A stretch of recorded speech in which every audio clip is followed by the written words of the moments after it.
Live and on tape from the heart of the Silicon Valley, this is the Disturbance NFL show. You know, I really think we're the only show in North America that is actually trying to record a show and has a dog barking in the other room. And if I listen closely, I think he's barking at the NFL Network when he saw the news that Daniel Jones had just gotten a $160 million contract. I'm going to cover that, and I'm also going to tell you why that contract is not what you think it is. And of course, we will also talk about Lamar Jackson and his non-exclusive franchise tag and what that actually means for Lamar Jackson and the rest of the National Football League. I've got that plus a whole lot more coming up on the big show today. But right about now, as always, I would love to hear some guitar riffs.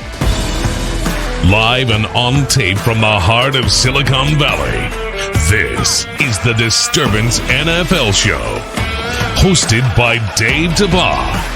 Now to the host, who can't stop talking about players, coaches, teams, and the sometimes questionable moves that NFL GMs continue to make, Dave DeBar.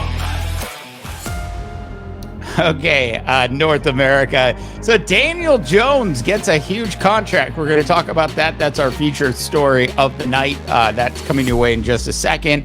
Elsewhere around the National Football League of great importance is the fact that Saquon Barkley actually got the franchise tag by the unfriendly New York Football Giants. Saquon is going to make just over $10 million. And I will say it, and I've said it before, and I'll say it again.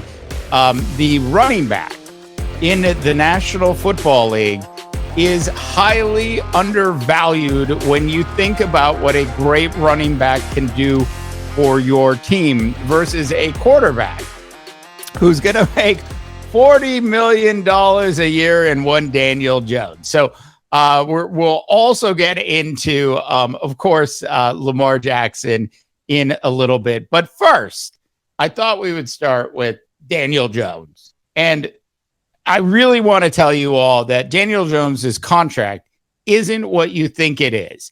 Now, a lot of times when these big deals are signed, there's a lot of really quick overreaction that happens.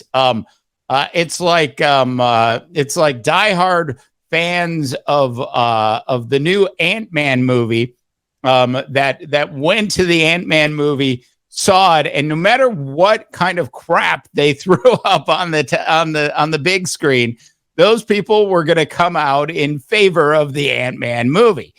And let me just say this, spoiler alert, it is a bad movie. That being said, Daniel Jones's contract is a good contract for the New York Football Giants. I think it's a fair contract if you're Daniel Jones, if you consider where you're actually coming from as a quarterback in the National Football League. I'm also going to debunk a little bit of the Brian Daboll stuff when it comes to Daniel Jones in just a minute, as we take a closer look at Daniel Jones's stats as a quarterback in the NFL. So the deal is it's a 4-year deal. And so if you just saw the headline says 4 years, $160 million. Now in the NFL, as you all know, you have to look at that actual guaranteed contract number.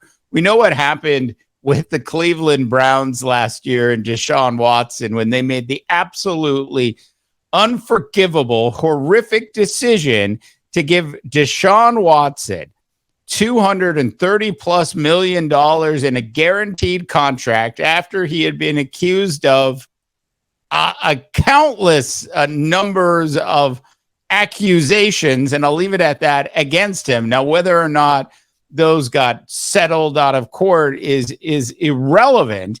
It's the fact that they decided to give somebody like Deshaun Watson, who had been dealing with what he had been dealing with off the field, that size of a contract in a guarantee for somebody that hadn't played in a year and a half in the National Football League. It just made no sense at all. And everybody, including the Baltimore Ravens, knew it. As for the New York Football Giants, they basically said, look, we're going to stick with Daniel Jones. We're going to guarantee 2 years of salary for Daniel Jones. So that $160 million deal really should have said it was a 2-year deal for $80 million.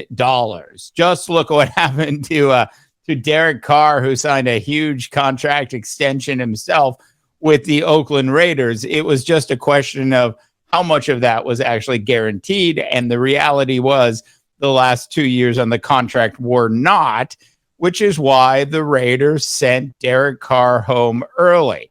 There's some other reasons which a lot of us just don't understand and simply have to get to that point where we have to admit year after year, the Chicago Bears organization is bad. And year after year, the Oakland Raiders organization continues to mystify logic. And this was yet another example of that with Derek Carr. That being said, the decision has been made. They've moved off of Derek Carr, who signed his contract yesterday to become the new quarterback of the New Orleans Saints. Sorry, Jameis Winston. Apparently, the heir apparent is not you. That being said, when you look at the Daniel Jones contract, it's a fair contract. It's the best move that the New York Football Giants could have made. They would have been completely wrong to have given him a 4-year guaranteed contract. They would have been completely wrong to have given Daniel Jones a 3-year guaranteed contract. I love the fact that they gave him 4 years, so the headline can be up in the air. It says $160 million, and they only guaranteed 2 years of that contract. And that's because they don't really trust him yet, do they? Look, I know, and you know, that Brian Daboll is a great quarterback whisperer. We saw what happened with Josh Allen in Buffalo.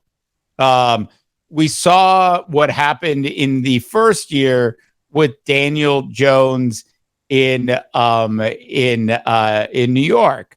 But I will say this: if you look at his completion percentage the year before Daboll gets there, so 2021 New York Football Giants completion percentage 64%. Last year's completion percentage was up to 67%. That is a fine leap. But I'm not actually going to put a bunch of stars on the refrigerator for you, Daniel Jones, as a result of that. He did cut down on the turnovers. He did have a good year running the ball, which was, really a big part of the difference. He did throw for 15 touchdowns and just 5 interceptions during the regular season last year. If you were to do a side-by-side comparison of Kirk Cousins' stats versus Daniel Jones' stats, and I know the New York Giants beat the Vikings in Minnesota with Daniel Jones as their starting quarterback. But the regular season stats, you have a guy like Kirk Cousins that's going to throw for close to 5,000 yards almost every season. And you've got a guy like Daniel Jones, who's now going to be making $40 million to barely throw for 3,000 yards. I know he's more dimensional than just a passer, but what I am saying is it appears that $40 million is what you have to pay for the 15th or 16th best quarterback in the National Football League today. As for Brian Daboll, how much of a real improvement was there from his last year to this year? I think the truth of the Brian Daboll system is going to come out this year, and I think they're waiting to see what they are able to get from Daniel Jones in the upcoming year so that they can make their long-term NFL quarterback decision. I wouldn't be surprised, New York Football Giants fans, if you've already made the decision to move off of Daniel Jones in 2 years, which would mean that the New York Football Giants will be looking deep into the National Football League draft for the heir apparent to Daniel Jones. All right, so that's our my take on Daniel Jones. Now, look, as for Lamar Jackson, so he gets the franchise tag that isn't really a franchise tag. It's $32.5 million for Lamar Jackson to come back and play for the Baltimore Ravens next year. The tag gives him the ability to go out and negotiate any kind of contract he wants with any team in the National Football League. So he can go negotiate a deal with the New York Football Jets, who apparently are meeting with Aaron Rodgers today.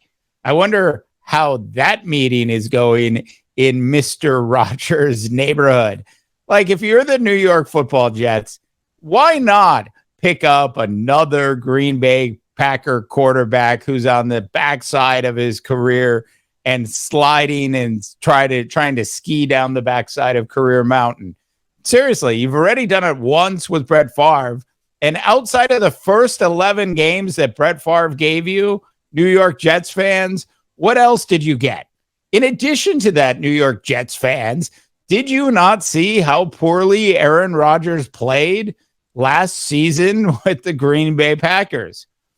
I'm not saying that he can't repeat what he did last year. I just don't think you're going to see that MVP style performance.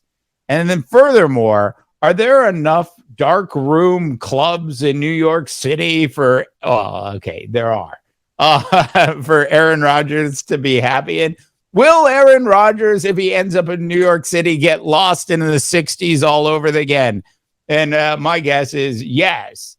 So if you're the Jets, it really probably is something that you want to do for your franchise. It's probably something that Robert Saleh, the head coach, who's going to be on a very short leash, has to do.